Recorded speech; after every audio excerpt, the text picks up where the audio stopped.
right, welcome back, Jet fans. Episode 7, Jets Group Chat Pod. Me and Spiga, how you doing there, buddy? What's How we up, doing, baby? brother? How are you? I'm Good, man. good. Chilling.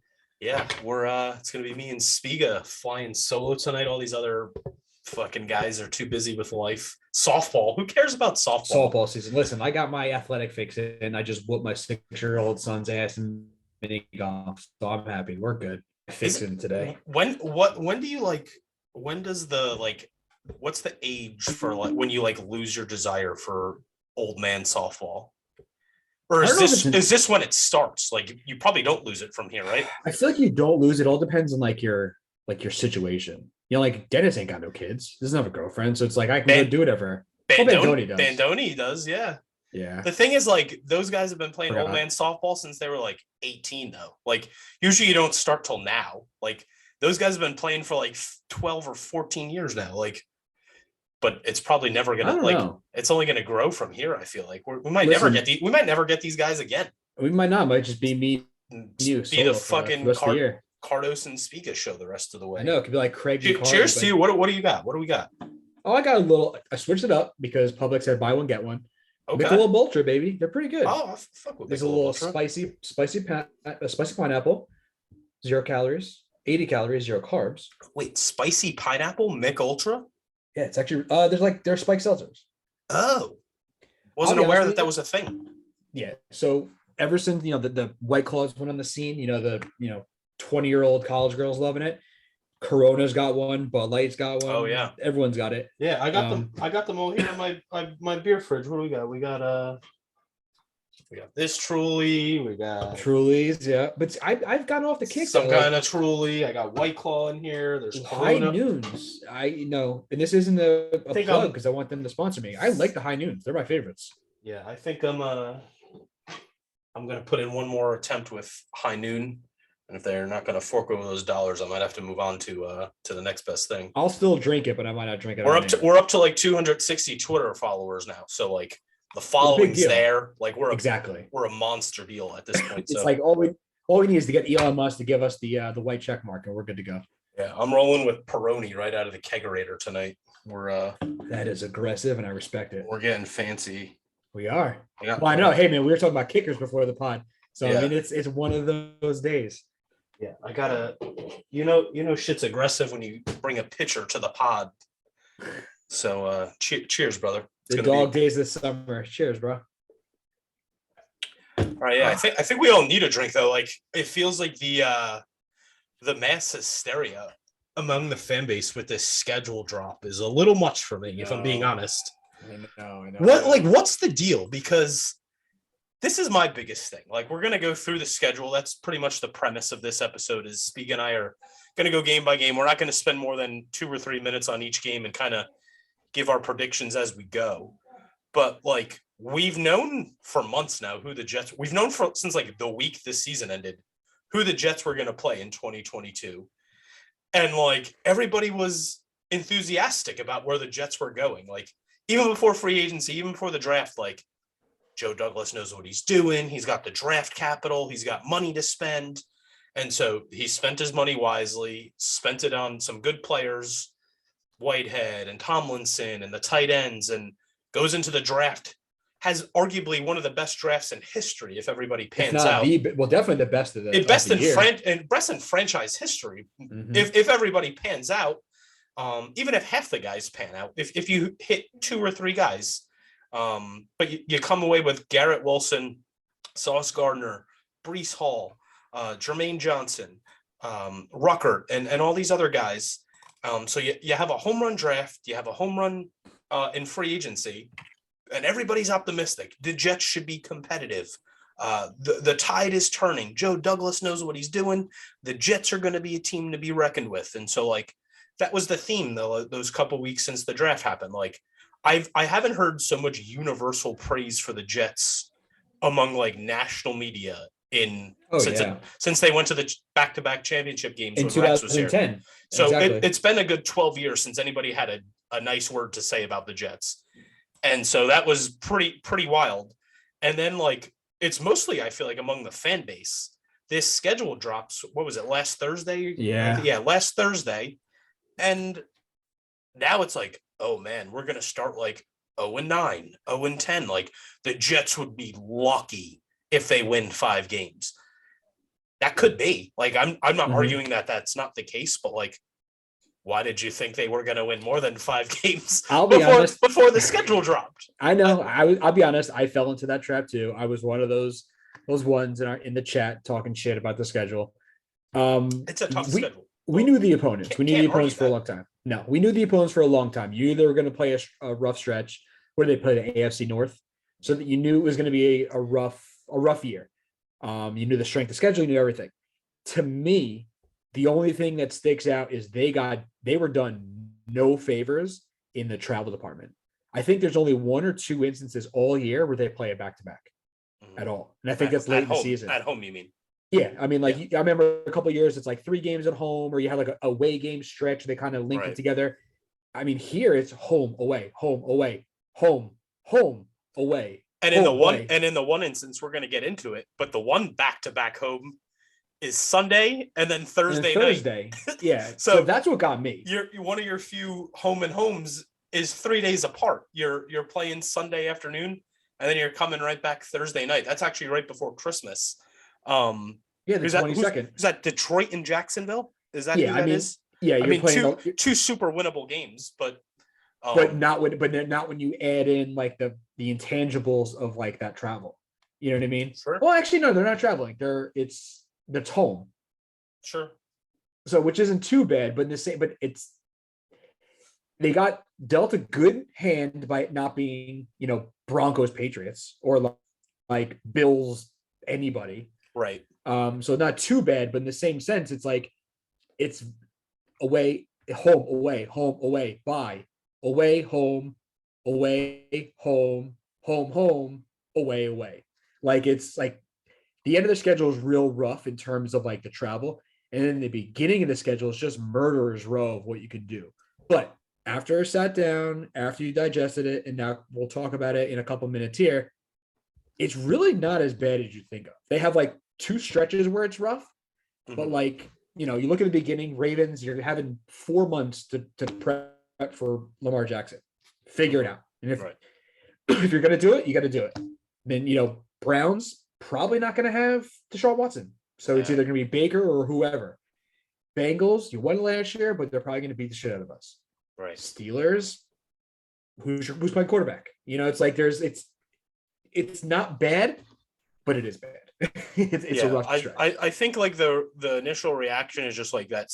It's like sticker shock, if you will. Like, we have the whole gauntlet of the NFC North to open the year. Like, I thought that was a little wild the way they scheduled it. Like, usually you play the division that they assign you each year, which is for us it's the AFC North. But they lined them up weeks 1 through 4. Like, there's no right out of the gate. Yeah, and you could argue that aside from the AFC West, that's one of the tougher divisions if everybody's healthy. So, you definitely, but I think at some point, like the rubber meets the road, and if you're a good team, and if you're as good as you believe that you are, and you've actually have improved, like, I'm sorry, like eventually you have to beat Baltimore. Eventually you have to beat Cleveland. If the Jets want to be a wild card team and go to the playoffs, like they're gonna have to play those teams in the playoffs. They're gonna have to fight with those teams for a wild card. So like, I'd say come out, set the tone. If you're really as good as you are, if Zach Wilson is the truth, like we hope he is, then I mean, I'm not saying you're gonna go out there and sweep that division slate, but I think you got to hope for 2-2 coming out of that. I think you'd be ecstatic if they go 2-2 coming out of that. But we'll jump into that game by game, and I think we were actually talking as well. I think we're Spiga and I and some of the boys. I think as we get closer to the season, just speaking of the schedule, I think each week we're going to try and hit up other podcasts or other fan sites for the team that the Jets are playing in each respective week, and get one of their guys to hop on and just kind of chop it up and talk some shit amongst each other. And that's what it's all about at this point among fans. Is we're just here for fans, and we're fans ourselves. We're not here to be Adam Schefter. We're not anybody else. We're just, sadly, we're just Jet fans. And I think all of you who are listening are obviously fans of the Jets. And so that's why we're here, to just bring a fan's perspective and what we think. So I think it'd be cool to get another fan's perspective each week from the team that we're facing and get maybe some of their fan bases involved and kind of have like a little friendly chit chat go on every week. So I think that's something we're going to try to do as we get closer to the season and link up with some really good guys along the way. So that's just something to kind of look out for as we get closer to the season, which feels like it's super far away, but like you look at Comes up on you quick. You look at the calendar now and it's like June next week. And before you know it, like training camps here in a month and away you go, you know? And then the green-white scrimmage, and then it's and Hall of white, Fame game. It's like before you know it, man, the season's going to be here. Yeah. And the thing is, like, everybody goes away in the summer. Like, you do your one trip, you go to the shore a bunch of times, you go out, you go do this, you do them. Before you know it, it's end of July. Preseason games are coming on. You're getting ready for the fantasy drafts and doing mock drafts while you're at work. It's just, it's going to come up on you real quick. So we're excited to kind of bring that stuff to you, different layer to what we've been doing. But that's kind of what you get to when you launch a podcast in the off season. There's no actual games or stats or performances to talk about. So you're just kind of going to eventually milk that cow dry. So we're looking forward to hopefully have that go for each week. So, but yeah, week 1, September 11th. So big day in New York. We have Spiga flying in from the Florida coast to come in and yes, sir. I will be there for that game, 100%. Get back into the lot and get a big tailgate going. But Jets are going to open up with Baltimore. Obviously, always, even on a bad year, Baltimore is always a tough opponent. They're always a formidable squad. Obviously, a perennial MVP candidate in Lamar Jackson, somebody you have to account for every second he's on the field. Not going to be an easy task for this revamped defense. Mm-hmm. There are obviously ways to game plan him. It's been done.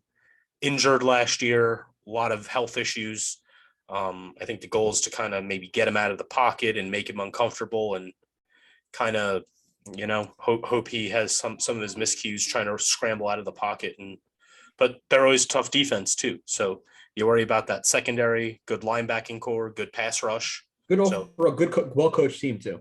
Yeah. You can't forget that that's an intangible that always, goes unnoticed, but it's a horrible coach team. It's going to be a tough game. But like I mentioned before, schedule came out last week. What is it? Now you got 4 months to prep for Lamar Jackson. So no excuses. Can't come out flat. Can't say, you didn't scheme against them. Nothing changed. There's nothing you haven't seen before. You can watch all the tape in the world on him. You know what to expect, whether you put a spy in him, middle linebacker, and kind of just go coast to coast with them, whatever it is, you have plenty of time to prepare for this team. I think it's going to be a tough matchup, but I also think Jets home openers on like those funny, September 11th or Jets just find a way to play competitive in those games early on in the season. Mm-hmm. And Ravens being, again, well-coached, but again, have a lot of new additions on the team. And again, no Hollywood Brown. I think the Jets come out hot, and I think they make a statement on September 11th. I think they beat the Ravens. I really do. I really, really want to pick the Jets. I really do. I'm just I'm having a really hard time doing it, but I think that's more of just not knowing what the Jets are right now. Like, I think they're good. I think they're improved. I think they're going to be super competitive, but like, that's just me thinking that. I don't know that. And I guess until it's like a show me and I'll believe it type deal. Yeah. I do think the Jets are much improved. And of course, it always comes down to the quarterback. Zach Wilson might prove to be a franchise quarterback and a Pro Bowler, hopefully. But I mean, Lamar Jackson's arguably the best in the league. Jets defense has not been good in recent memory. Of course, it's much improved. We'll see how improved it's going to be. I think it's a competitive game. I don't think the Jets get blown out or anything like that, but I think that's a tough first test for Zach Wilson. And I hope I'm wrong. Like, I hope he comes out and he finds more all over the field than Wilson. I mean, it's a tough matchup for Baltimore secondary with the speed of Wilson and Moore out there. The 2 tight ends across the middle is going to be tough to cover. You have the 2 running backs. So, I mean, the Jets do have a really much improved offense, but I guess I'm just not going to give them the benefit of the doubt. Even with that energy that's going to be going in that stadium, September 11th, the whole deal. I'm going to take Baltimore here in a somewhat close game. I don't even know if can't really go scores at this point, but I'd no, say and I think maybe a 4 or 5 point game. Maybe Baltimore scores a late touchdown or something like that and goes ahead. The Jets are up by a field goal. Baltimore scores a touchdown. They win by 4 or 5, something like that. I could see that. And the reason I picked the Jets against this, against the Ravens is, again, early in the season, a lot of things happen. No one's hot yet. Teams are still figuring things out. Whatever happened over the offseason, you got the contract extension looming over, Lamar's head. I just think this year, we've talked about it a million times, just seems different. Right. And every time we've talked about it, in the back of my head, I have that, this other shoe will drop. The Jets will screw it up one way or another, whether it's the draft, whether it's the end of the year, whether it's free agency. I haven't seen it yet. So I'm kind of like betting with the tide, as opposed to trying to bet against it. We're like, oh no, the Jets are going to screw it up. Sure. I think we assumed the draft, they'd botch it. He crushed it. Mm-hmm. Free agency, we thought, who knows, same old Jets. They go after big fish, get nobody. Didn't happen. They got exactly, who we obviously, there's a couple people we wanted they didn't get, but we had a very, very, very good offseason. So to me, it's one of those things where it's like I'm waiting for the shoe to drop. And so far, the instances have shown that it hasn't yet, which kind of tells me maybe this is a different team. Maybe it really is happening. Like, oh my God, right. Knock on wood, we're getting a new team. I think, and again, look how tough they played Buffalo 2 years ago. Coming out of the season, home openers, they always seem to have an extra gear. And I think they edge one out, whether it's a 24-21, whether it's a 17-21, whatever it is. I think it's going to be a close game, like you said, but it's going to give a lot to the headlines that Monday morning Jets beat the Ravens, and we'll see what happens from there. Yeah. If things end up falling the way that you think they will, that's a huge win for the Jets. That's a huge statement game to come out at home. They're going to have the energy. That place is going to be rocking. It seems like each game, like you just want them to be good, even if it ends up the way I think. Be competitive. And they lose. It became apparent last year. We opened, I think, with New England at home in the home opener. And I think they had a pick six or a pick, and they scored a touchdown before I even got to my seat. And they ended up getting crushed in that game. And it just felt like it was all downhill from the opener. Like first weekend, and you're like, man, this team's not going anywhere. It's the same old bullshit, same old Jets, if you will. Sounds cliche, but like it was the same old Jets, and it ended up being that type of year. So you just want them to come out and show that this isn't the same old Jets. This is a much improved roster. Nobody's going to come in, push them around. Mosley, the leader of that defense, he's going up against his old squad. He knows he's going to want to have respect come the Jets' way from them, and I just want to see an improvement from what we've seen in years past. So hopefully they do. I'd love to see them pull out a win in week 1. That'd be a really good way to start the year. Then week 2, like you said, home away. Week 2, they get on a flight, go to the dump that is Cleveland, the mistake by the lake. And they take on the Browns. I think this is a Jets win. Like I'd almost lock that up.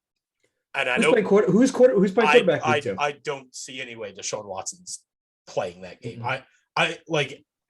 I haven't really followed that whole Deshaun Watson thing in the media. Like it's not my thing. Like he might play, might not play. Like the underlying even on ESPN radio this morning driving into work, they're like, he's probably going to be suspended for the year. Like that's on the table. And if not, he's going to get suspended for something, 4-6 games, whatever it is of the year.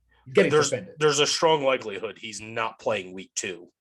And the Jets got a gift by playing the Browns early on and not having to face him, or even have possibly the chance of facing him. Maybe he comes back week 7 or week 10, whatever the case may be. Right. So I'm with you, man. I locked it up. I got a Browns win for the Jets. Yeah, I know. Even if Watson plays, like Watson's really good. I think the Jets could beat the Browns with Watson at quarterback. I wouldn't discount them in that game. Watson's really good, but he hasn't played in a year. Obviously, the recipe for the Browns' success is going to be pounding the rock with Hunt and Chubb. I think the way this team is built, they're going to be good at stopping the run up the middle. I just kind of like the Jets matchup. I like the secondary matchup.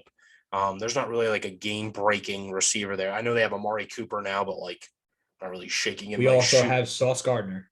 yeah, Sauce Gardner and DJ Reed and Bryce Hall and all those guys. We have a lot of depth. Eccles, we have a lot of depth at corner now, where all of a sudden you're not really all that worried. Of course, you want to see Sauce go out there and live up to the hype, but Get I saucy. I just I like the matchup. I like the safeties. I could see the safeties playing a role in that game. Njoku's gonna be a problem. The Jets always have issues with the tight end. Um, but I just like the matchup. I think the line is Me good. too. I think they can contain. Hopefully, they can contain Myles Garrett, and I think the Jets get their first win of the year, week 2 at the Mistake by the Lake, and then a tough one. They come back home, the back and forth, and face the defending AFC champion Bengals for or Bengals are going to be coming out to exact revenge for the Mike White game on Halloween last year. That's a tough week 3 matchup. I really don't know how I feel about it. My gut tells me a loss, but I feel like you always have to like leave room for a regression for that team that comes out of nowhere the year prior. So like Cincinnati, like who saw that coming last year? They were really good all year. They were super competitive in every game. Got hot towards the end of the year. Joe Burrow's obviously all world, but I don't know. Like maybe there's a regression. Like the defense played out of their mind last year. Like is the Yep. defense going to show up and play a full year like that again? Like maybe I don't know, but I think there is room for regression from Cincinnati. They obviously beat Burrow and the Jamar Chase connection. Oh no, actually, I don't think Chase played in that game last year. Am I right on that? No, Did what, he against the play? Jets? Yeah, No, did he he play? played. Oh, he did He play. played, and he actually was shut down by Eccles. Not even say shut down, I but don't like he I don't was remember. played pretty well there because I remember specifically when he scored his touchdown in the corner. They Eccles made a really good play, break on the ball, Yes, I almost picked do. off in the corner. And I remember Yes, I told my yes. brother, we were texting each other. I'm like, you know, they're going to run the same play, right? And he goes, you think so? I'm like, yep. The corner, sure enough, same Sure play enough. out to the corner of the end zone, touchdown, Yeah, same exact play. I do remember it now. Yeah. Yeah, I just remember being so enthralled he in didn't blow up how yet though. well I didn't remember how well all I remember is how well Mike White was playing. It was the Mike White come out party. You Yeah, know, he exactly. was lighting it up. Well, but But I'm going to say, I'm gonna assume the Bengals are somewhere in between where they were last year. yeah, Um, I think they pull out the win at the Meadowlands. Again, I think it's a yeah. tight game. Um, again, you want the Jets to build momentum and hopefully get 2 in a row. I don't see it happening. Again, it's probably way too early to be making predictions, but that's why this is so fun, just to kind of look back on this. We'll look back on this in like November or December of next year and just kind of say, oh shit, we were right on the money. Or Yeah, we're close, not close. Yep. yeah, I mean you also don't know, like guys get hurt in preseason, guys get hurt week 1, week 2, like Don't even say it. Joe, Don't even say no, I'm saying like it. who knows, maybe Joe Burrow's hurt and doesn't play this game. Like you don't we Jamar don't Chase gets a bad hammy, something. yeah, so who knows what happens, but my early gut tells me that Cincinnati pulls out a dub, and the Jets open 1-2 after week 3. Yeah, I'm in the same boat as you are. What's the stat where it's like the loser of the Super Bowl always like misses the playoff, right? This is the playoffs, isn't it? Something like I that. forget what it Yeah. is. It's or they miss the playoffs like 8 out of 10 times. Yeah. I don't think personally that applies here to the Jets. I think there's going to be a lot of again. I have them 2-0 already.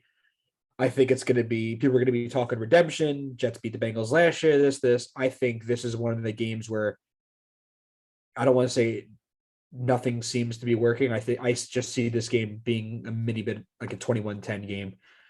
I think it's just it's bound to happen. They're going to be on riding a 2-game win high, and the cracks start to form because Joe Burrow's Joe Burrow, and Jamar Chase, and they still have a sneaky good defense.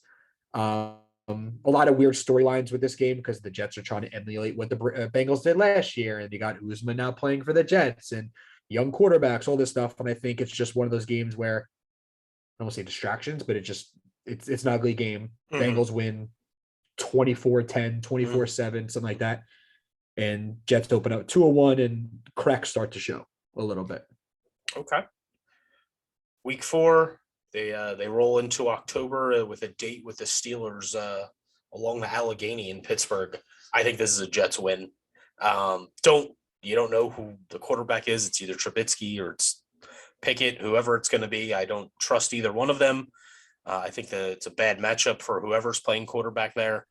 Of course, you still have to respect Deontay Johnson, Chase Claypool. They're going to pound the rock with Harris probably the majority of the time. But again, I think the Jets' strong suit this year is going to be stuffing the run up the middle. I think they're going to be much improved there.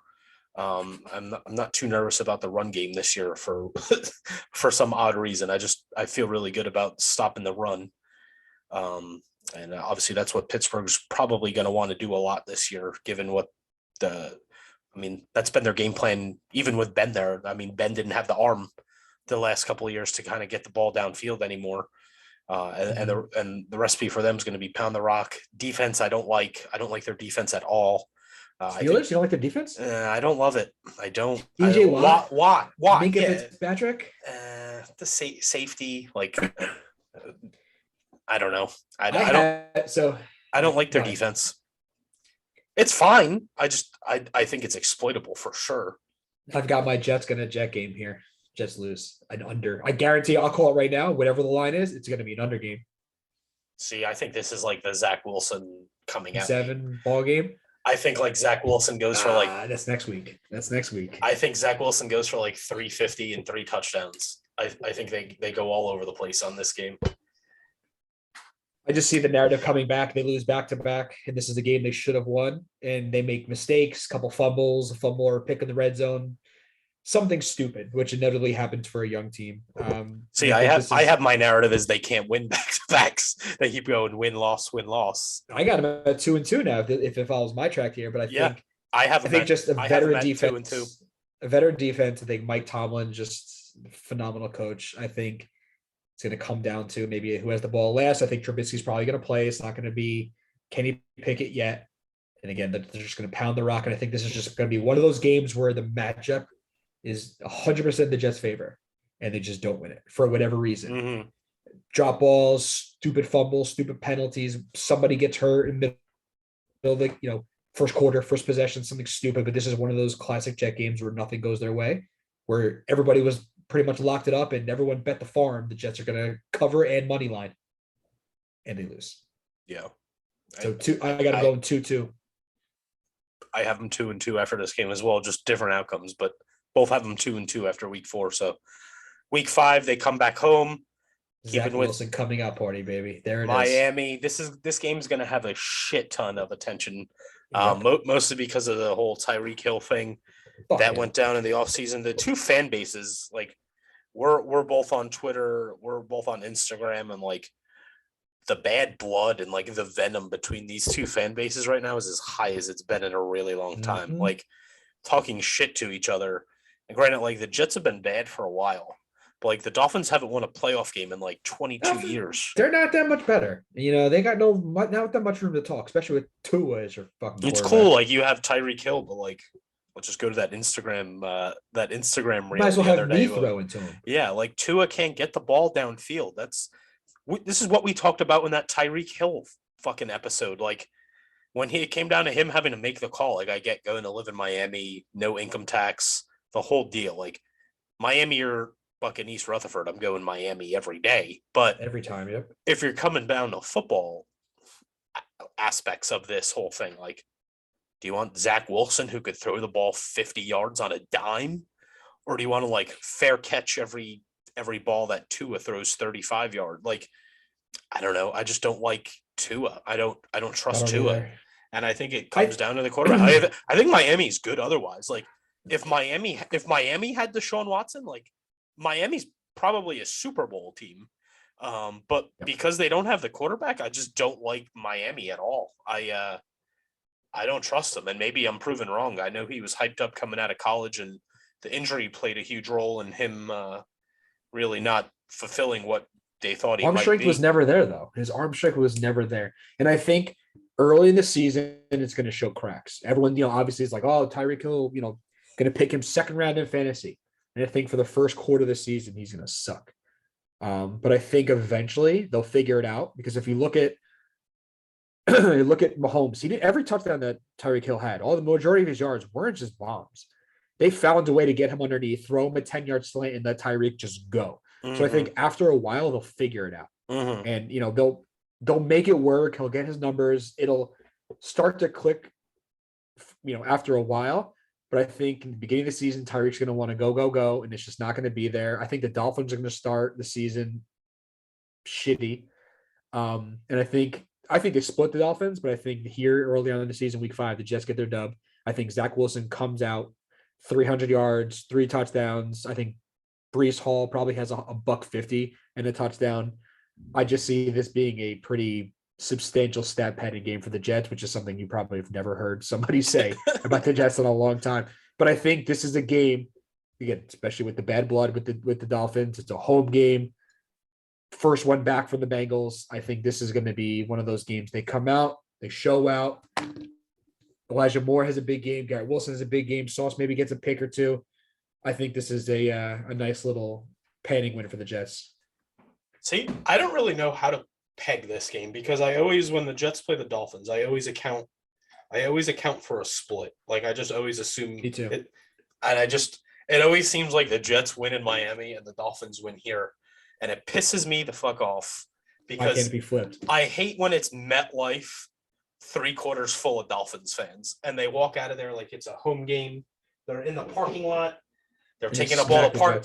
They're in the parking lot, taking up all the parking spots and being obnoxious. Like my best friend is a Dolphins fan, and I respect the hell out of the fan base because they're just as shitty as we are, and they're still just as passionate. So like much respect in that area. I just hate when they come into our stadium and they win every time.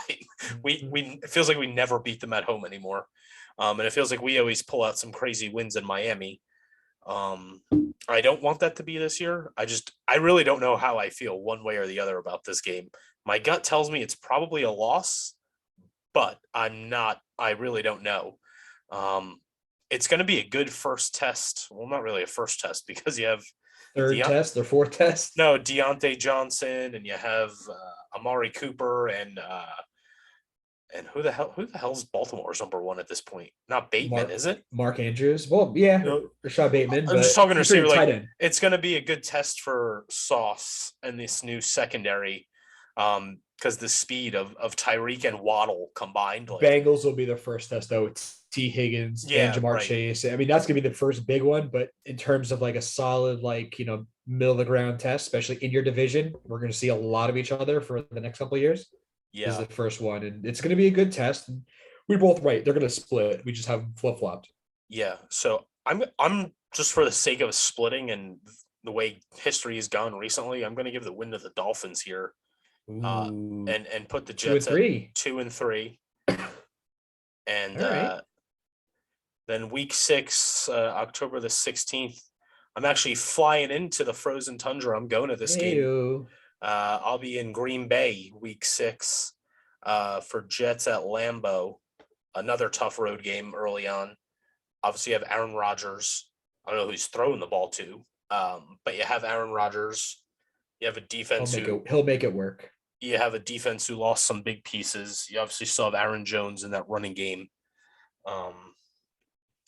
Super tough game to go into Lambeau. Again, this is another one where, like, if they are who I suspect they could be, like, I think they could win. But if they're like, but not what your gut tells you. My gut tells me no, because I'm a Jets fan and it just won't allow me to do it. Exactly. I can't think logically. Like, if Sauce Gardner's a stud and DJ Reed's really good, like, I'm not really worried about it. But like, it's Aaron Rodgers. Even if he's throwing a Sammy Watkins on one leg, like, it's Aaron Rodgers. It feels like they still pull it out. Defense is still good. No matter who they put out there, their defense is always good. It's a tough place to play at Lambeau. I have the Jets taking an L here too, and falling to 2-4. Ooh, see, I'm in the same boat you are. I'm conflicted. If the Jets are who we hope and think they could be, should be, it's a winnable game. because you figure even though it's Aaron Rodgers, it's still an aging Aaron Rodgers who wasn't even sure that he was coming back to play, who he's throwing to. The defense lost a lot of big pieces, like you said. It's a winnable game for a team on the rise. Now in May, do we know if that's the Jets yet? We don't know. For the sake of argument, we'd like to say yes, but I'm in the same boat as you are. It's still Aaron Rodgers. I don't see it happening. I'm going to give the Jets in the loss here. I think it's another one of those like close but not close games. But it could be a coin flip. If they start out the way we think they will, it's a winnable game. But my gut and my Jet fandom doesn't let me be that optimistic yet because it hasn't earned the right to be optimistic yet. I'm going to go with the Packers W here. Yeah, I I feel the same way. So at this point, after week 6, you have them where? 3-3. Okay, I have them 2-4. So week 7, which is October 23rd, late start on the West Coast, 4 o'clock. Back to back. Yep. 4 o'clock in Denver. Feels like the Jets never play well in Denver, ever. I remember Denver plays here, we play well. Yeah, not over there. I remember the one year. I think it was the 2010 year we went to the championship game. I think we smacked them down in Denver. That was like the Tomlinson. I remember it because I remember Tomlinson and Sean Green went wild, and they wore the pink cleats for the breast cancer awareness. That was Green Bay. I mean, that was that was at Denver. Yeah, I remember that game. They wore the all white, and they had pink cleats. I know LT definitely scored a touchdown. I remember it. But that's kind of the only game that I remember them ever playing well in Denver. Now they have Russell Wilson with 2 really good running backs in Melvin Gordon and Javonte Williams. And a good defense. Really good defense. Young too. Good signings over the offseason on the defensive side of the ball. And they have 3 studs in Cortland Sutton. Jerry Jeudy. Who knows what's up with Jeudy at this point with his arrest for legal issues shit now and Tim Patrick and company. So 3 really tough wide receivers out there. Again, if the Jets are good, this is a winnable game, I think. But you factor in traveling 2,000 miles out after a tough game at Lambeau, back-to-back road games. You kind of probably are feeling a little bit deflated at 2-4. Russell Wilson, if he's back, this is a tough game. And I see them, unfortunately, falling to 2-5. Yeah. It's funny how you look at both of our predictions and both of them are, you can easily say, yeah, I can see it. But I'm in the same boat you are. Denver, this is again where another one of those show your cracks, show your true colors. It's a winnable game, possibly, if the Jets play to their caliber. But I think Denver is one of those teams where if it was Drew Lock, or if it was anybody else, I would be more optimistic and say this could be a Jet win. Russell Wilson's another one of those guys, even though he played like shit last year, but he was hurt most of the year. He's one of those guys who elevates the people around him. I think Broncos are going to be a really, really, really tough team. And I think the surprising aspect is going to be their defense. Everyone's going to talk about Russ. Everyone's talking about the running game. Defense I think is stumbling. No, I know, but like everyone's talking about Russell Wilson. Everyone's talking about their 2-headed monster running back core or their stud receivers. I think like their defense is going to be one of those, like, pick them up in fantasy. They're going to be a top 5 defense all year. And I think Broncos just put in the work and just smash the Jets. And, again, they're 3-4. They're still okay where they have them standing in my prediction. But again, this is one of those ones where it's not their day. It's not their day. And Russ makes light work of the Jets. Then they come back home week 8, first matchup of the year against New England. I don't know. Hot take. I have them sweeping the Patriots this year. Really? Yeah, they're going to sweep the fuck out of the Patriots this year. I think I'm in the same boat. I think the Patriots suck this year. Yeah, I don't think Mac Jones is going to get away with the bullshit that he got away last year. They know the script. They know how to stop it. I don't think they really improved all that much during the offseason. Like, they didn't add anybody huge to either side of the ball that I think they lost everybody. Yeah, I don't think there's like a difference maker that they brought in necessarily. Of course, you always have like the Belichick factor, but Again, I think I that think only that's starting to wear thin I too. think that only goes so far when you don't have really good players. I mean, They don't even know I who's calling the plays I this year. feel even weird saying this as a Jets fan, but I think you could like make the case New England might be the least talented team in the division It's on possible. paper. On paper, like I think the Jets have more talented players than the Patriots do, but that doesn't really necessarily mean anything. It just doesn't always translate, you know. But Yeah. I think the Jets are desperate for a win here at 2-5. They come back home. Patriots game, they always show out the Jets fans. We always get amped for that New England game, even though Brady and company's gone now. It's a different type of feel to the rivalry. Jets are desperate for a win. First of back-to-back at home. Jets pull out a big win against New England in Week 8 to improve to 3-5 heading into Week 9. You're making a really good argument here with the sweep of the Patriots, and I'm liking it and I'm buying into it. I think, obviously I always like to say division, we swap, a win, we split it down the middle. That's got to end one day. Something's just not right here with the Patriots. They don't like them. They have no receivers. Mac Jones is entirely overhyped. I mean, he was like where Tim Tebow was. Oh man, he's great. He's beating all these teams. Like, bro, he threw the ball 4 times. Right.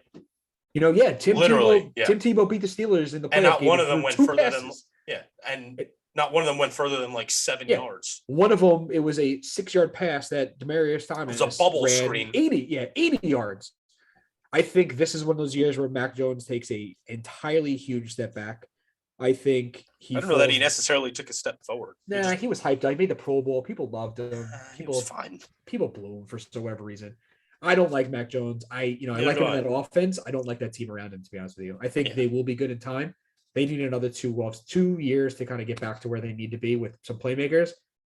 I've got them beating the Patriots. I think this is going to be another fun game at home, and it'll be good to finally get a win against the Pats in MetLife and be able to walk out of that stadium back to the M or J lot with your head held high. Yeah, it's if the Jets are, we've said this 15 times already, if the Jets are good, like we expect them to be, there's not many give-me's or like games where we're like, oh, maybe like if you're a halfway decent team, you have to win this game. It's at home. You're in a hole. You've lost 2 in a row. Like you have to win this game. If you're halfway fucking decent, you win this game. You beat Mac Jones. There's no weapons out there for him. You go out there. You're a good defense. Shut down corners, hopefully. Much improved pass rush. It's a game you have to win. I don't want to hear excuses anymore. Oh, this didn't happen. They're still learning. Like it's week 8. You've had 7 weeks to figure it the fuck out. There's no more like grace period now. You're a desperate team, and I think they get to win 3-5 heading into week 9. Another division test, back-to-back division wins. Week 9, you have Buffalo coming in, and it just seems like every game where you pull out a win, there's another buzzsaw waiting in front of you.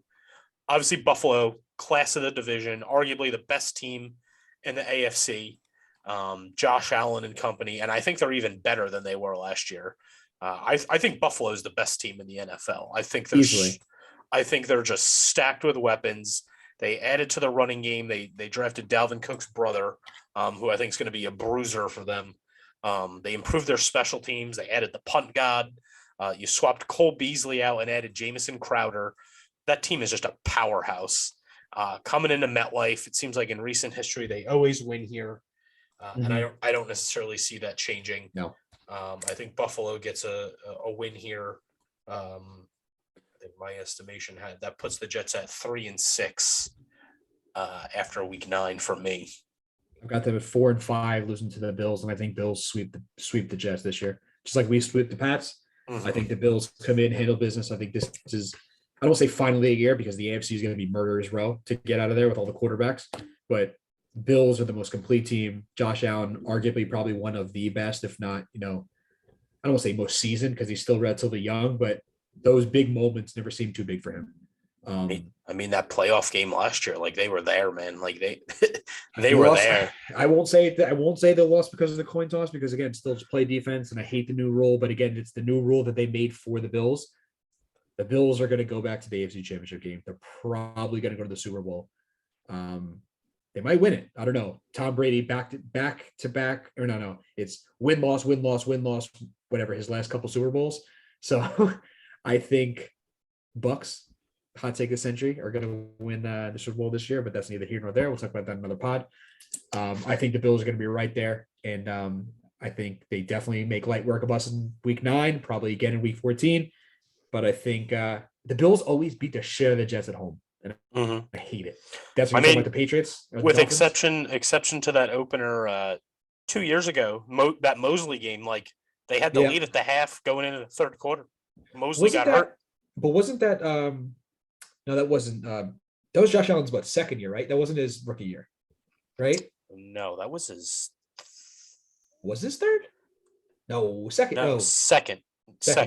So Josh Allen wasn't Josh Allen because he came in the league with Darnold, and that was Darnold's second year, and I only remember that because that first Buffalo game was the first game with the Jets' new uniforms and Le'Veon Bell. Yep, you're right. And that was Darnold's second year. He wore the old uniforms 1 year, and that was like the debut of the new uniforms. Was that Buffalo game? That was Gase's first game with the Jets.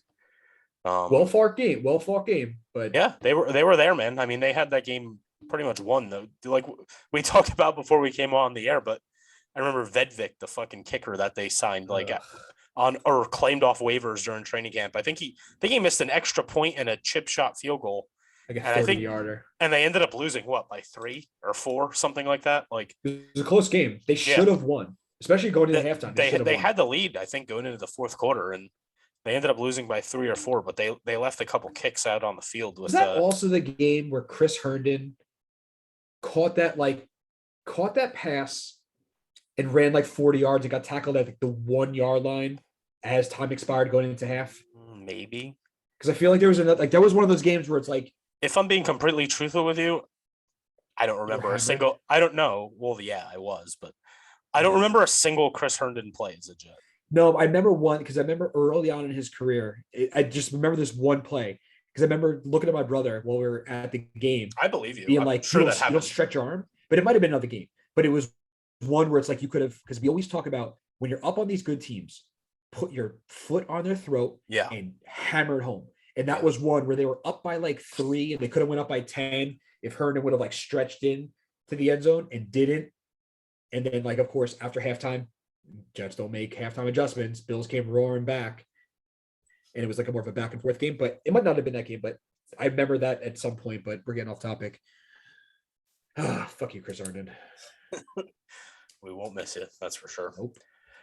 Much needed bye week 10. I think that's a good time to have the bye. They kind of ran the gauntlet. Right in the middle. Yep. Ran the gauntlet, had the whole AFC North to open.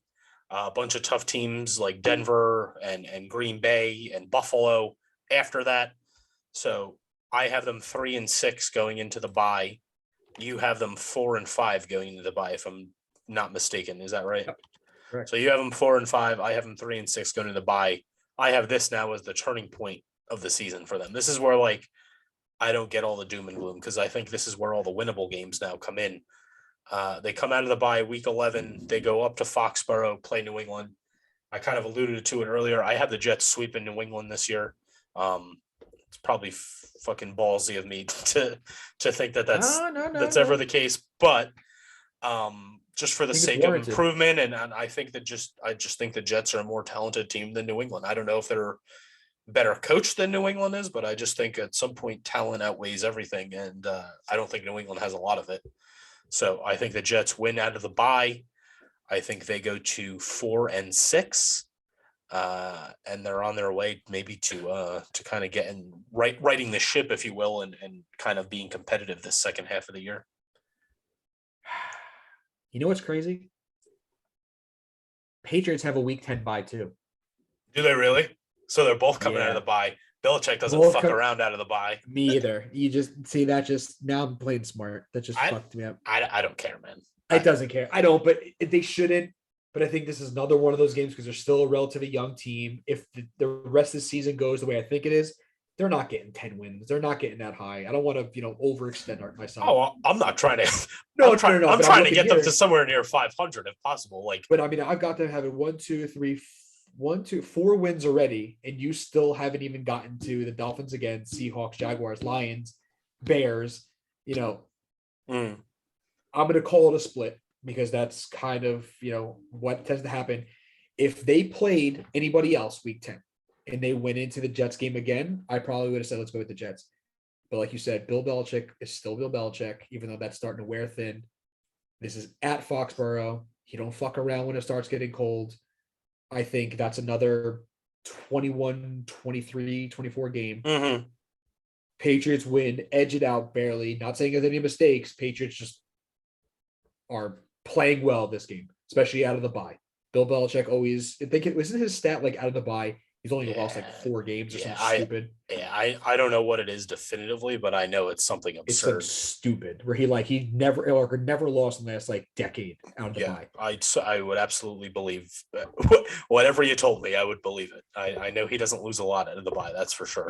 But I know past experiences isn't, it's not something new, but at some point you can't be the same old Jets anymore. No, but I think this year we're taking the step forward. And I think next year is when they go 10, 11 wins. Mm-hmm. This is a statement year. This is getting them back to where they need to be, clearing out some of the other maybe older contracts. Mm-hmm. And next year, I think it's not saying playoff or bust, but playoff or bust. Sure. Okay, so week 12, back home, first home game out of the bye. Another winnable, very winnable game. Chicago seems like there might be shaping up to be one of the worst teams in the league if I have anything to say about it. I mean, Justin Fields, talented young guy. He's not my favorite guy, but they did almost, it feels like nothing to surround the guy with talent. You have Montgomery, the running back, who's always a solid back, but they lose Allen Robinson, who obviously had a down year last year. The hell's the kid's name? That rookie they had last year who was like their stud. No. The receiver who? Young kid. Receiver? Yeah. Darnell Mooney?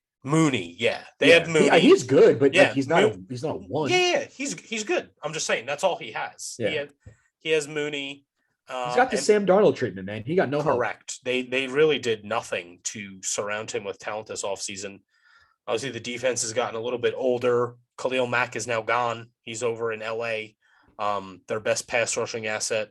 So obviously Chicago is a team that's going to be kind of, I think they're going to struggle all year, probably heading towards that top part of the draft where the Jets have top 5 pick. Yeah, top 5, top 7 picks, something like that. They're going to be in that conversation where the Jets have. Do they pick though? They didn't give up another one to the Giants to get Fields, right? No, that was this past year. Yeah. With some of these contracts, they give away the farm for this. I don't know. I mean, they got the guy that they thought was their quarterback. I'm not a huge Justin Fields fan. I'm glad the Jets went with Wilson. I know when the draft process started, a lot of people thought the Jets would go Fields. He's super athletic. I like him. He's got a lot of tools. He could be good. I mean, I like just doing a lot himself. I like Wilson's arm talent a lot. I just think Wilson's I think much more of a wild card. Like I think Fields is safe. Yeah. Like you kind of know, like, but I think I think if Wilson is what they think Wilson is, like it's a no-brainer. Wilson's the better player. But I think Fields has again, like you said, not as high of a ceiling, but he has a safer floor. Like if Wilson's bad, I think he's like out of the league in like 2 years, 3 years. But I think Justin Fields could be a career backup. He could be solid. He's got great arm talent. He's got, got the body. It's just, he's got no talent. He tried to do too much last year, had some flashes, but again, they're like gearing up for a rebuild. Like they did him no favors last year. I'm talking no. It was like actively, they're like, we're taking people away from you. Yeah. And they're in the same position kind of though as the Jets. Like they're just an unattractive destination at this point. And you get rid of Khalil Mack, who's your most savvy veteran, your locker room guy, the guy everybody around the league knows. So any veteran guys that you want to bring in, like you see the dog, you will, of the team like leave, and you're like, well, what do I Oh, want to what come? happened here? What do I want to come play with this rookie and nobody else? Like And no it's one knows what's going on up the top, with their coaching staff, with their GMs. It's just like it's yeah, an new unattractive position. coach. Yeah, new coach. So yeah, it's just a lot of change going on in Chicago, and it feels like this is maybe the early part of a rebuild. But like you said, they did no favors to Justin Fields. So Yeah. I think the Jets, convincingly pull that one out week 12, and that has me improving them to 5-6 after what did I have them 2-5 start? How So do we still find ourselves to be somewhat? I mean, it's. I like how we're both getting there, taking two completely different avenues. You know what I mean? well, that's the thing. Like everybody, I think, is so doom and gloom because that first half of the schedule is so top heavy. But I think even like a lot of people have the Jets going like 0-9 or 1-10 or like 1-8. Like I think the Jets just have to win in those first 8 or 9 games. Like I think the Jets just have to win 3 of them to get to 7 or 8. Like if you want to see the Jets get to 7 wins, just win 3 of the first 9. You beat Chicago, you beat New England, you beat Jacksonville, you beat Detroit. There's 7 wins. Like you don't have to try that hard to get to 7. To go Yeah. from 2 to 7 is a good jump. So it's not that hard to do. If 2 you to could, 5, and just be better and take a step forward. they have to win more than 5. I think. I think you have to win more than 5 to feel really good about where they're going. But if we're being realistic, I'm just going back here. Like if you're being realistic, like Baltimore probably, but like Cleveland, that's a winnable game. Pittsburgh, that's a winnable game. Miami, that's a winnable game. New England's a winnable game. Like that's 4 or 5 winnable games in that first 9. And I don't even have them winning all of them. I think I have them winning only 2 of those. And I think there's like, again, like you just mentioned, there's people are clamoring for, win. People need to win. We need to win now. We need to win now. And it's a progression, and I think we finally have the right pieces in place. I think we're finally doing the right thing. If we're getting blown out, if Zach Wilson throws 2 picks or 3 picks and a touchdown, throws for 112 yards, no touchdowns and a loss, if there's no clear statistical jump and we're losing and we're getting blown out, it's cause for concern. Sound the alarm. Let's figure something out. But I mean, again, we also knew the schedule did the Jets no favors. If they go in and he's throwing 300 yards, 2 to 3 touchdowns, his picks are down, he's making good decisions, but they lose to the Ravens 27-24. They lose to the Bengals 34-31, or the Packers or the Broncos or they play the Bills tough twice, the Vikings even. Mm-hmm. The losses are going to pile up because these are established quarterbacks and established winning teams, winning cultures. Mm-hmm. If they're lighting up the scoreboard but still, losing, yes, it's daunting. I would feel a lot better knowing they're competitive against Josh Allen. He went toe-to-toe like he did with Tom Brady at the end of the year. I was super happy with that loss. I went in expecting us to get their ass kicked. We lost because they went for it on 4th and 1. I didn't like the play on the goal line. But to me, that was a good loss. If I saw losses like that, where all the losses the Jets had next year, Mm-hmm. I don't care. I mean, I care how many there were, but I really wouldn't care how many losses there were because it was a statistical jump forward. And Zach Wilson looked like the guy. Last year, at the beginning of the season, he didn't. Yeah. He looked like shit. I was like, here we go, fucking round and round in the quarterback carousel. The end of the year against the Bills, against the Bucks, they lost, but you knew, all right, this is going in a better direction. And they quit. They didn't quit. They exactly. Fought. So I think the losses are going to be, I think they're going to lose more games than they win next year. I think, it'd be a stretch to get to 7. It might be a stretch to get to, 8, 9 wins. But again, I'll be happy and take 6 and take 7 if all their losses are right there to the wire and he went toe-to-toe with these big dogs and the murderous row of quarterbacks he's got to face. Yeah. And kind of your point, they didn't quit last year, which was a huge, because those Gase teams quit at the end of the year. They quit week 6. They quit week 6 weeks. There was no non-competitive football, of course, except when we needed a tank for the fucking draft pick to get Lawrence or whatever. They end up winning, but there was no competitive juices coming from that team whatsoever in those Gase years. But the solid teams, like they played better at the end of the year when they had nothing to play for. They had roster spots to play for. And that shows you something. And you could tell that they had a team of young guys and they had a team of dogs that just kind of wanted to prove that they belong in the league and belong on the roster with kind of a coach that takes the identity of the team. So that's what you want to see. But I kind of disagree a little bit. Like I think the win total does make a difference at this juncture. Like, yeah, I don't think they expect to win 10 or 11 games this year, but I can't walk away from this year and feel good if they only win 4 games. I can't. 4 under 5. You're right. You can't sell me that bill of goods anymore. You've been selling me that bill of goods for 13 years now. No, you're right. This is New York. This is going to be the quarterback. That'll be now going into the quarterback's 3rd year. He has 6 career wins under his belt. I can't. You can't sell me it. You can't. You're 100% right. And looking at last year's schedule, or looking at last year's record, and the outcomes of all the games, like that Colts game, they played relatively well, but again, they lost 45-30. They didn't play well in that game. Those 30 points, 21 of them came in the fourth quarter. But I'm saying you can't have a 54-13 loss. You can't have a 25-6 loss. You can't have a 26-0 loss. 19-14, 31-24, or 28-24. Sure. I'll take those. But again, at some point, you got to be like, hey, shit, get off the pot. Get over that hump.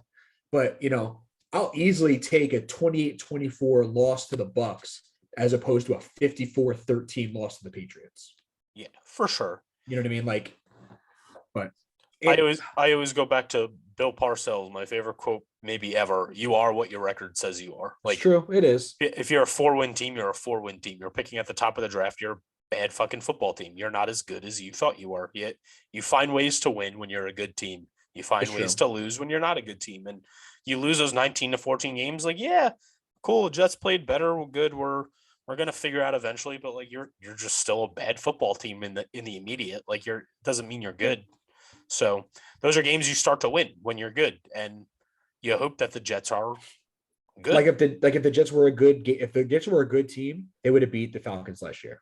Yeah, no doubt. You know what I mean? Like 27-20, like that game was like pitiful to watch. See, like I think if the team that the Jets have right now, without even seeing them play, like I think that this Jets team beats that Atlanta team 35-7. I would hope so. Like I don't even think it's a competitive game with this team versus that team. And obviously Atlanta's even worse than they are now. But even back then with Matt Ryan and all those guys, like I think the Jets now win that game. But I just neither here nor there. But I just found it so funny. Like they went from the Jets beating the Titans 27-24, riding fucking high October 3rd. And then October 20th, 20-27 against the fucking Falcons. Wasn't that in London?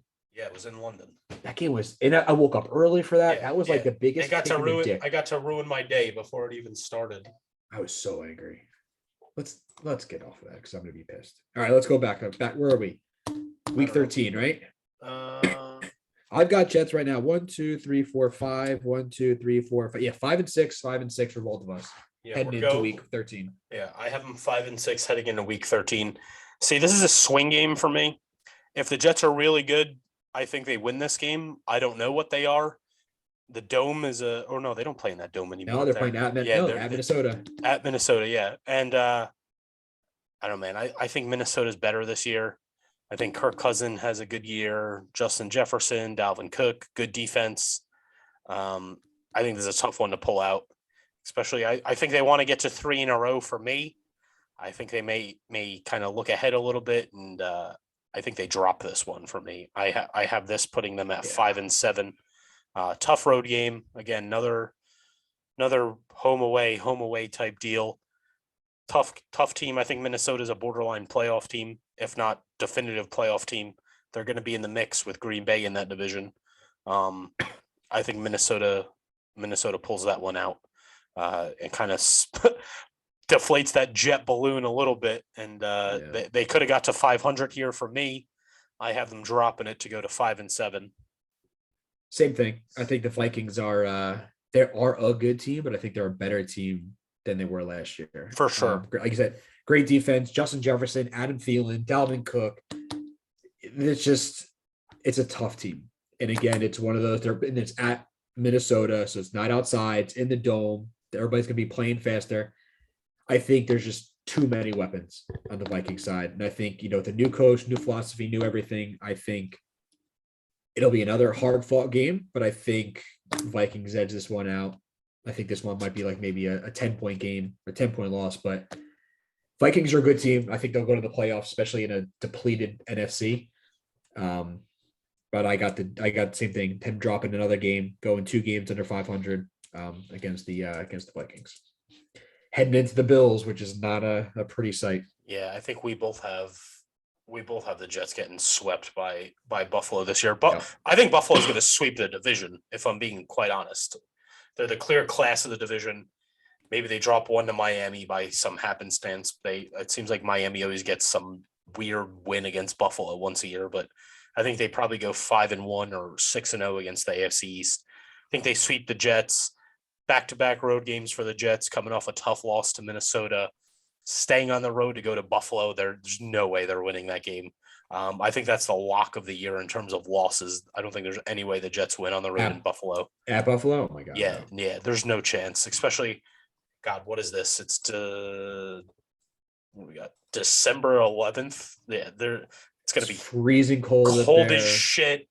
These guys are going to be jumping through flaming tables to stay warm. Bills Mafia, baby. Yeah, dude, looking at the Bills cheers to let's we're fan like cheers to fuck up the Bills Mafia, man. Like I fuck with Bills Mafia are my dogs, man. Like I love Bills Mafia. I hate the Bills when the Jets play them, but like I don't even care. Like the Jets have been so bad for so long that when the playoffs come around and Buffalo's in it, like I'm rooting for Buffalo. It's not like when like New England was winning every year and I like didn't want the division to win. I could never root for Miami. I even got bored of like New England winning to where like, oh well, whatever. New England wins, they win. But like the Bills I like seeing Buffalo win. If the Jets aren't in it, they were in ours. Bills sucked for a long time too. Yeah, man. Yeah. Like I have a respect for teams they got the that come out of the gutter. It all changed when Josh Allen got there, man. It all changed when and he's a great player. Like there's no. I remember last year so much shit about him too when he came out. I didn't like him. I was petrified the Jets were going to go with him, man. I thought we're not going to get into the Baker Mayfield Sam Darnold discussion again. Don't you do it? I know. I'll quote. I know you thought he was a wet blanket, but I thought Darnold was like the sure bet of that. Talking about safest player. That's what I thought he was, like the highest floor. His worst game will be better than everybody else's normal games. Yeah, that's what I thought, and we were wrong. Yeah, we were wrong. The Jets were wrong. I mean, I think the whole world was wrong. Everybody loved the Darnold pick. Everybody was like, "Oh, the Jets got the franchise quarterback. The Jets got the best player in the draft." But I'm not going to go on this because we could spend a whole episode 6 years talking about this. The Sam Darnold pick, but obviously, I was petrified when they took Josh Allen. Josh Allen turned out to be one of the better quarterbacks we've seen in a really long time. Generational talent, franchise-altering quarterback. And I'm glad for Buffalo. Like, that's what we're craving. Like, that's what we're hoping Zach Wilson is. I wish he wasn't our division, but I'm happy for him. Sure. But I think that also, like, if you end up being good, like, it makes for a great rivalry. Like, when your division is stacked, like, that AFC West division should be fun this year because all those teams are good and they're all natural rivalries, but it only enhances it when they're all good. Like, wouldn't it be awesome if like Miami was really good every year and we were really good every year? But like those games, it's gotta get boring, like beating up on shit teams. Yeah, and like those fans though, like they still come out to MetLife every year. Like the Dolphins show out, the Bills show out, and they did for years, even when they were bad. But they still show out. It would be nice, like if we had them all in our stadium when we were both good. Like it makes it so much more heated when it's just lopsided all the time. It's hard to like get excited about it, but I have no ill will at all towards Buffalo because they've been bad for so long and we haven't really improved. So like, it's cool to see somebody in the division improve. But it's like I just love passionate fan bases because like I fuck with that. Like I'm a passionate fan. We have season tickets. I show up every week. I'm there waiting for them to open the gate at 7:30.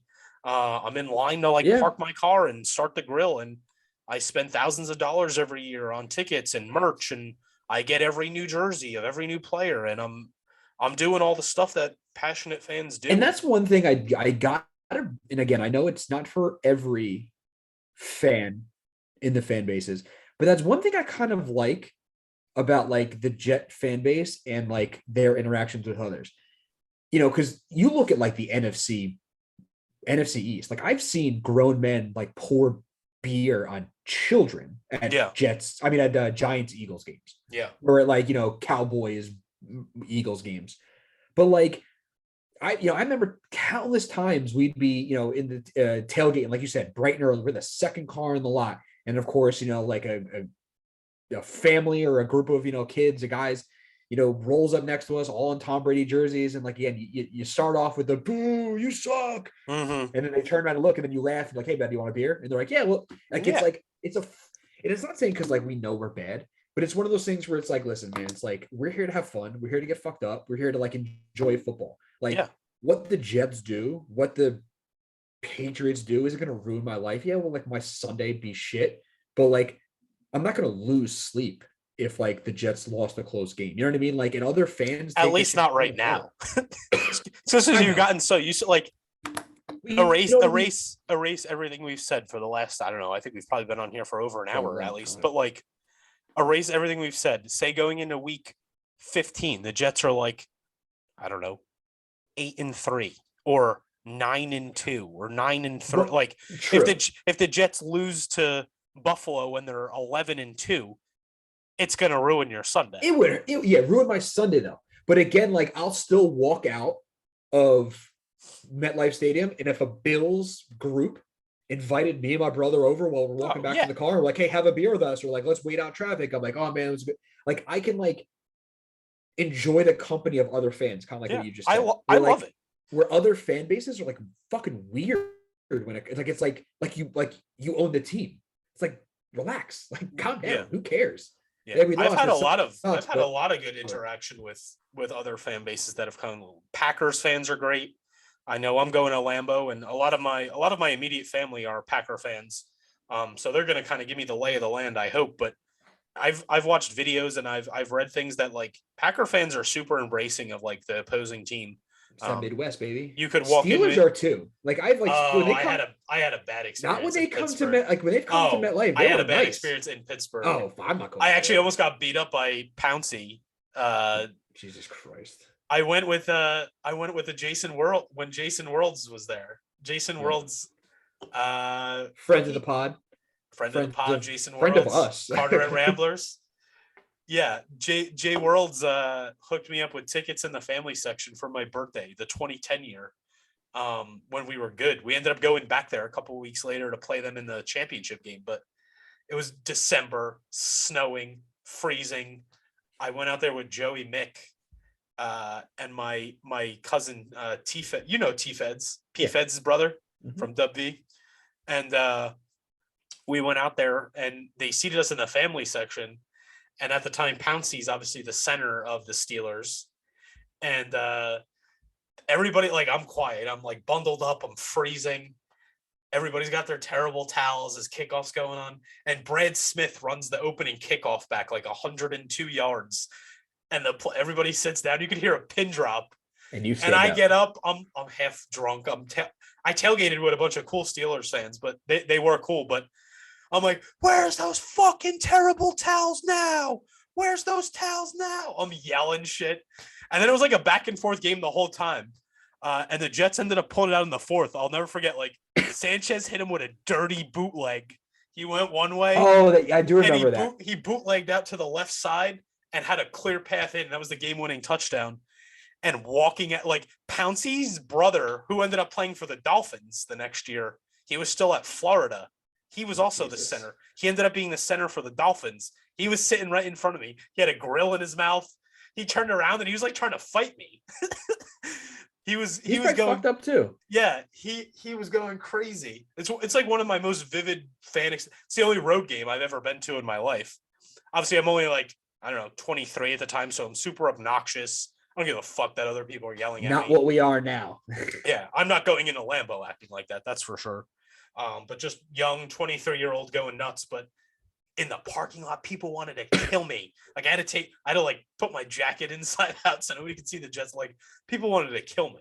I think a lot of that had to do with the Jets. Like, yeah, again, like why? Like it's like, yeah, we lost. Yeah, it sucks, but like I'm not gonna try to beat somebody up over it. Like I won't interact with you. I'm not gonna invite you to my tailgate. But like I'm not gonna go actively try to go fuck you up. Yeah, I mean, full disclosure, I completely deserved everything that I got. I was an asshole, and I deserved everything that I got. So, no disrespect. I just had a bad experience at Heinz, but that was mostly my own doing. Prior to the game, like before I went in, we tailgated with a bunch of dudes that were random guys, and like you said, they've come to MetLife a few times when Jay was playing there. Mm-hmm. I actually wore a Steelers jersey. I wore a Jay jersey when they came to MetLife. I would have wore a Jay jersey for that. Yeah, I think they came in 2013 or 2014 when Vic was the quarterback. I've got a Jay jersey somewhere. Yeah, I might wear it next week on the pod. Friend of the pod, Jason Worlds. Friend of life too. Yeah, man. So yeah, was that when Vic and like Ed Reed were on the Jets? Yeah. Yep. No, I don't know if Ed Reed was there. Ed Reed was here for a year. I thought it was like that weird year where might be. That might have been Rex. I think Rex was gone. Was Rex gone already when Vic was the quarterback? Because I think that was Bowles. It was Bowles. Because wasn't that the year? No. It wasn't Bowles. Bowles never had. Because Bowles inherited who? No, Geno Smith. He had. Did Geno ever play for Bowles? No, Fitzpatrick. That was Bowles' first year, the Fitzpatrick year. Vic was on the Jets. 14. Was it 14? Yeah. 2014. Wasn't that the year where they had the Chris Johnson?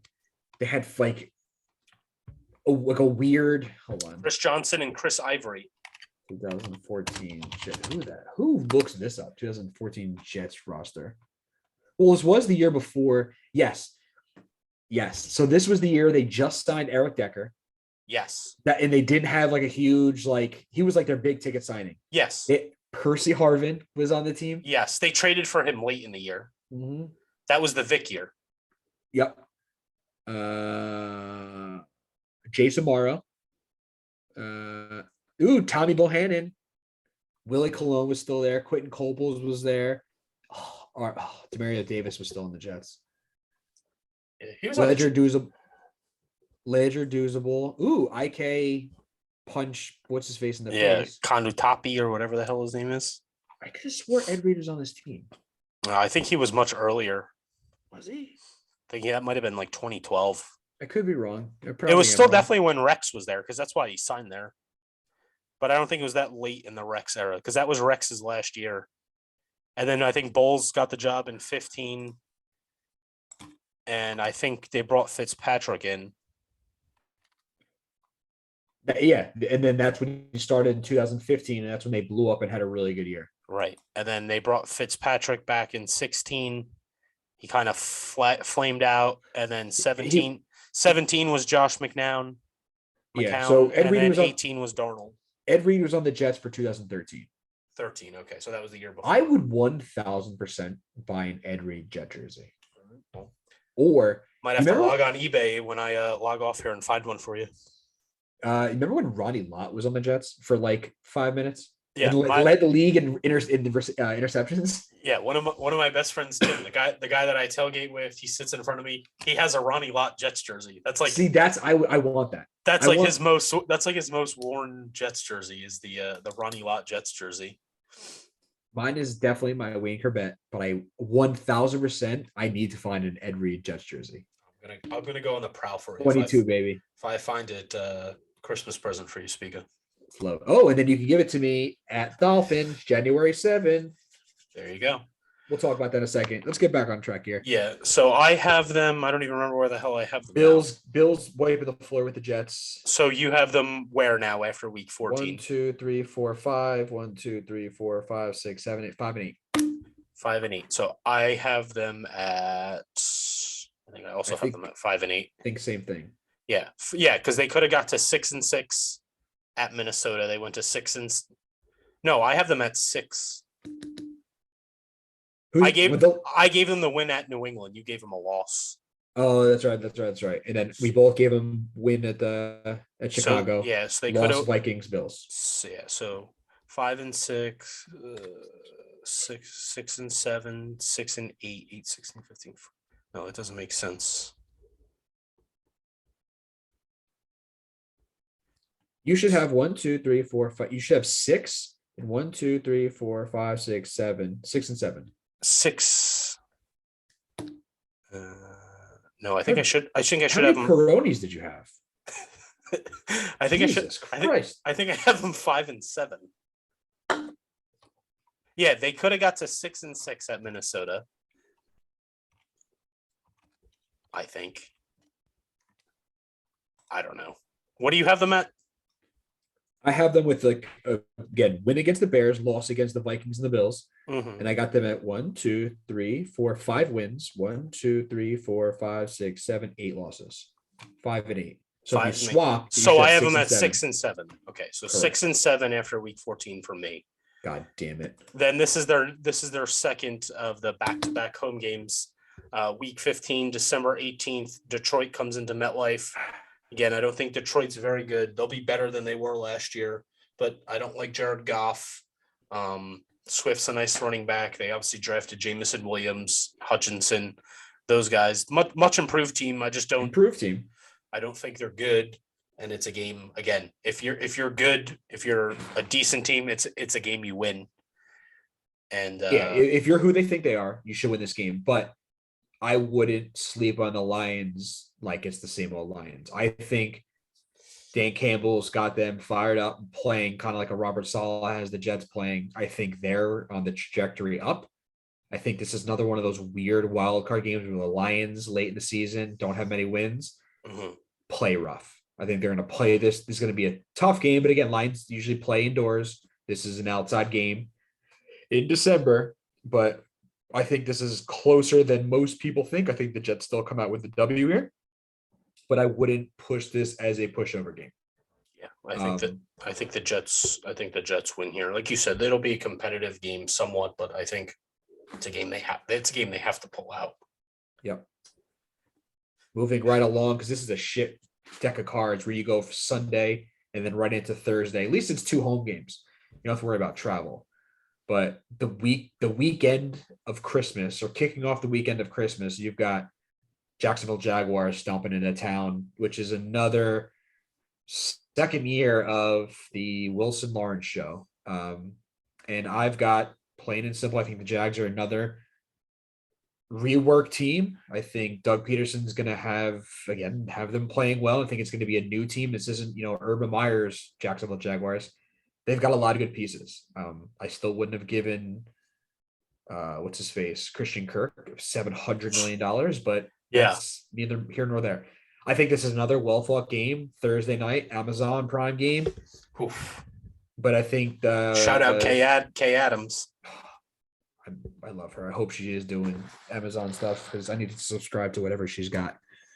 But I've got Zach Wilson taking a 2-0 lead over Trevor Lawrence in their professional career. Jags lose to the Jets at Jets, and the Jets pull back to an even 8-8.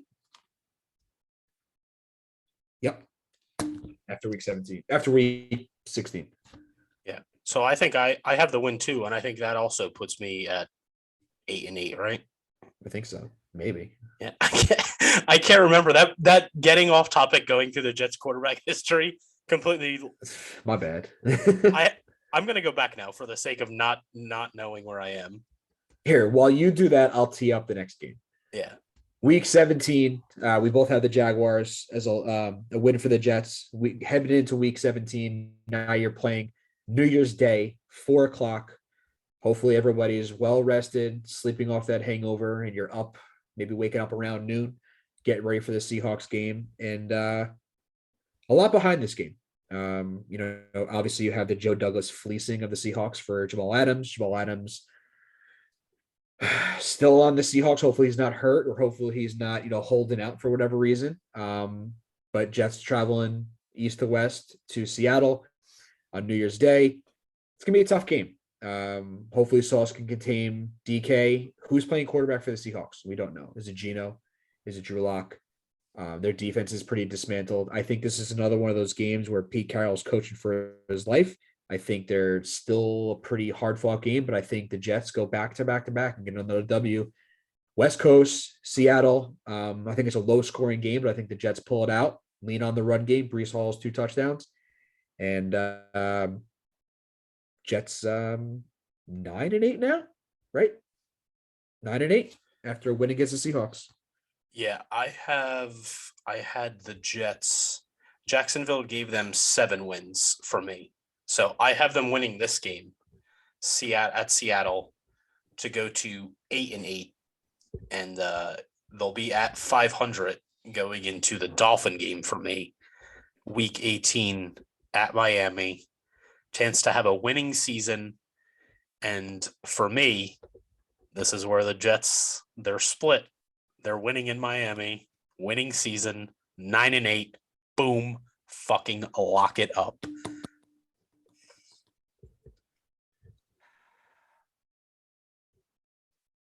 The stigma is there that the Jets always lose that game. It's there. It's not the same old Jets anymore, baby. I know. That's the game they lose. I already had them lose in October. They got it out of the way. I'm going to stick with us being super optimistic. I think they're going to beat the Dolphins too. I think they beat the Dolphins. I think they're going to come in. They're going to go on a 4-game winning streak to end the year. I'll fucking be ecstatic. And this is where you fly into next year. You had a winning year. 9-8. Probably does that put you in the contention for a wild card? Not in the AFC. No, right? So yeah, they're probably not in playoff contention, but you're feeling really good. The most wins you've had since 2015. Wait, so did I fuck up? There were 17 games, right? No, that's 18. 17 games, yeah. 17 games. 18 weeks, yeah, a bye. So keep talking. Here, let's go through it. Ravens. Here, tally mine and tally yours at the same time. Week 1, Baltimore. Right. Week 1, Baltimore. I have loss. I have win. Okay. Week 2, Cleveland. I have win. I have win. Week 3, Cincinnati. I have loss. Loss. Week 4, Pittsburgh. I have win. Loss. Week 5, Miami. I have loss. I have win. Week 6, Green Bay. I have loss. Loss. Week 7, Denver. I have loss. Loss. Week 8, New England. I have a win. Win. Week 9, Buffalo. We both have losses. Loss. And the bye. Then week 11 at New England. I have a win. I have a loss. Yes. Week 12, Chicago. I have a win. Win. Week 13, Minnesota. I have a loss. I have a loss. Week 14 at Buffalo. We both had a loss. Mm-hmm. Week 15, Detroit. We both had wins. Mm-hmm. Week 16, Jacksonville. We both had wins. Mm-hmm. Week 17, Seattle. I had a win. I think you had a win too. Mm-hmm. And then at the Dolphins last week, I think we both had wins. 9-8. Same as you. So we both have 9-8. I don't know where I fucked up. It's all good. I don't know. That's what we get when we start talking about Ed Reed and Michael Vick and the Jets, Geno Smith, and so 9-8. We somehow got to a winning year, and I didn't even know that was gonna I didn't really do this before we went on air. I was just like, oh, I'll do it as I go. I haven't really. Me too. But see, that's if you think too much about it, you kind of like you said, we thought about think yourself into circles. Oh, we always split the Bills, or we always split the Patriots, or you'll talk yourself into circles. I think here and when you're talking it out loud, I think we brought ourselves to the right. We took 2 completely different avenues, but we both ended up as 9-8. Tremendous steps in the right direction. And maybe some of those go one way, and ones that we think are a lot Seattle's going to be a tough game. That's a far way to travel. It's a tough place to play. I could see the Jets losing at Seattle, but I don't know, maybe the Jets end up beating Cincinnati, or maybe they sweep Miami. you could like take away one and give them another one just Pete as easy. Alonso just hit a 3-run home run, by the way. Oh, I didn't even know it's 10:30. Holy shit! They're playing San Francisco. Yeah, 3-0. No, it's 3. I know it's 5-2. 5-2. Mets. Yeah. Nice. Lindor hit a double to bring the game to 2-2. And then what's his face? Pete Alonso hit a 3-run bomb. Pete Alonso is good. So is Francisco Lindor. I believe Zach Wilson is good. Yes, he is. Shout out to the boys at Zach Wilson is good. Some fire gear. I know we both have that shirt.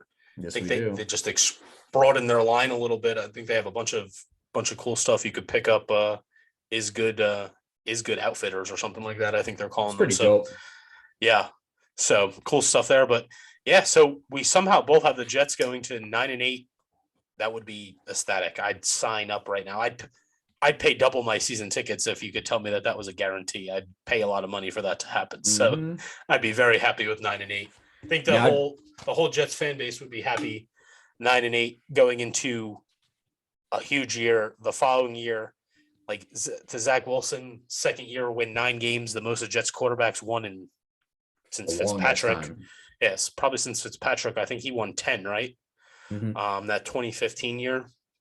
So yeah, that would be a huge step for him going into his third year, where the Jets are going to have a lot more money to spend in free agency again, and their draft. The strength of schedule goes down. Yeah, it'd be nice to not pick in the top 5 for a change and just kind of be in that middle of the draft and get a nice where you could you don't have to draft for need. Get guys who are just good. draft the best player that's left at 15. Like imagine being good enough for you want Jordan Davis? Sure. Yeah, sure. I'll take him. The teens. Can't take him at 4, but I'll take him at 18 or 19. Hey man, 9-8. I'll sign up for that all day. All day. Obviously, we're being optimistic, but I think where this team is and where we think this team should be going, it's not that far of a stretch. Look at a team like the Bengals, the jump they made, and the Jets are, garnering a lot of noise from a lot of places you wouldn't expect. Dan Orlovsky, Chris Collins, all these people who are not notorious Jet haters, but they call it like it is. Jets are not a good football team. Yeah. You hear that all the time. But now you're seeing the tide starting to change. You're seeing praise for Joe Douglas. You see players and coaches alike and analysts talking about how great Robert Saleh is, how great of a guy he is. I think as much as, you want to dial it back, but I feel like now more than ever, like we mentioned earlier on about an hour ago, it just feels different. And you're waiting for that shoe to drop. You're waiting for the Jet moment. Right. They've had opportunities to have it. They still haven't had it yet. Now let's get through a training camp with no injuries or minimal injuries, nothing extended, no loss of Carl Lawson, no loss of Becton. Right. God forbid any of the core guys get hurt, knock on wood, but let's get through off season. Let's get through training camp healthy. Let's hit the Ravens fucking raring to go. Yeah, man. Should be a really good year. I'm excited, optimistic for the first time in a while. I mean, I know we get optimistic every year, but this feels like the year where the tide hopefully turns and kind of the ship goes in the right direction legitimately for a change where it's not just false hope, but they actually fulfill some of the promise that we are kind of clinging to at this point. That's really all we got. Fans are desperately hanging on to. and we deserve it, man. We've suffered for so long. It really is gut wrenching. It's just so frustrating to have your season over week 3, week 4. It's just apparent they're not going anywhere. So you wait so long for football season, then it finally gets here, and it's just, I guess I'll do fantasy. It's not a great feeling. Right. So with that, sorry for keeping you guys for so long. If you're still listening, we appreciate you. Appreciate all our new followers via Twitter. Mike DeVito, friend of the pod now, Mike DeVito. We're going to try and get my dude on here. I don't know if it's going to be successful, but we have feelers out to see when we get former Jet Mike DeVito on the pod, who shot us a follow on Twitter. But appreciate all of you new followers from Twitter who've come aboard and are listening to this episode. Still growing out there on Instagram. So if you're not following us, follow us on Instagram at Jets Group Chat Podcast and on Twitter at Jets Pod. And then, of course, you could find us on YouTube, Spotify, iTunes, all that good stuff. Just like I said, subscribe, download, give us a good rating, tell all your friends about it. And yeah, we appreciate you listening. That's going to wrap it here. I think we're we're all both a little exhausted here after. And if anybody knows where to find an Ed Reed's Jet jersey, send it my way at Gerard Spiga. I need to find it. I'll send you a nice gift if I buy it. Period. Yeah, I'll take a Ronnie Lott Jets jersey. I'm into those obscure outside the box Jets. What size players. Jersey are you? I don't know. I like to wear them a little snugger. Yeah. I go with the medium. Medium schmedium. Medium schmedium. It makes me look, jacked. So more jacked like Baker Mayfield, right? Don't you want to do this now? No, we got to go for next week. We got to go. Yeah. Next week we'll talk about Baker. Yeah, appreciate you guys. That's going to wrap it for episode 7. We'll be back at you shortly. Episode 8, hopefully next week. We'll have more to come at you as OTAs are now starting. So we'll have a bunch of stuff to dissect for you soon. Thanks for listening, and we'll catch you later. Take flight, baby. Let's go.